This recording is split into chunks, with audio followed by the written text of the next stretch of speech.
আসসালামু আলাইকুম, সবাই কেমন আছেন?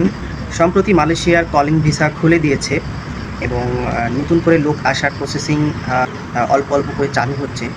প্রপারলি এখনও চালু হয়নি। বেশ কিছু সতর্কতামূলক বার্তা আপনাদের সাথে শেয়ার করতে চাই। যখন প্রথমেই আপনি নতুন কোনো প্রবাসী মালয়েশিয়া ভিসা নিয়ে মালয়েশিয়া আসবেন, বেশ কিছু বিষয়ে আপনাকে সতর্ক থাকতে হবে। তার মধ্যে আপনি ডকুমেন্টসগুলা খুব ভালোভাবে পরীক্ষা করে দেখবেন। কিভাবে করবেন? অনলাইনে এখন সব কিছু অ্যাভেলেবেল থাকে। আপনি নিজে না পারলে আপনার এলাকার বা আপনার পাশে যদি অনলাইনের কেউ কাজ করে থাকে, তার কাছে যাবেন, গিয়ে আপনার ডকুমেন্টস সব কিছু যাচাই করে নেবেন।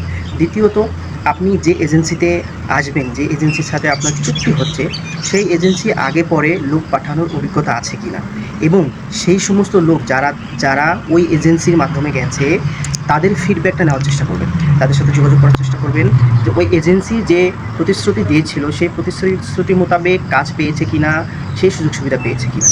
এবং আপনি টাকা জমা ফুল পেড করবেন না, বরঞ্চ টাকা না জমা দেওয়াই বেটার। আপনি পাসপোর্ট জমা দিলেন, তার সাথে কানেক্টেড রাখবেন, এবং সে কী কাজ দিচ্ছে, সেই কোম্পানির ঠিকানা কোথায়, সেই কোম্পানিটা কোথায় অবস্থিত, সব কিছু একটু অনলাইনে ঘাটাঘাটি করে যাচাই বাছাই করার চেষ্টা করবেন। আশা করি আপনারা এই ছোটো ছোটো পদক্ষেপগুলো গ্রহণ করবেন, দেখবেন বড় কোনো বিপদের হাত থেকে অবশ্যই আপনারা রক্ষা পাবেন।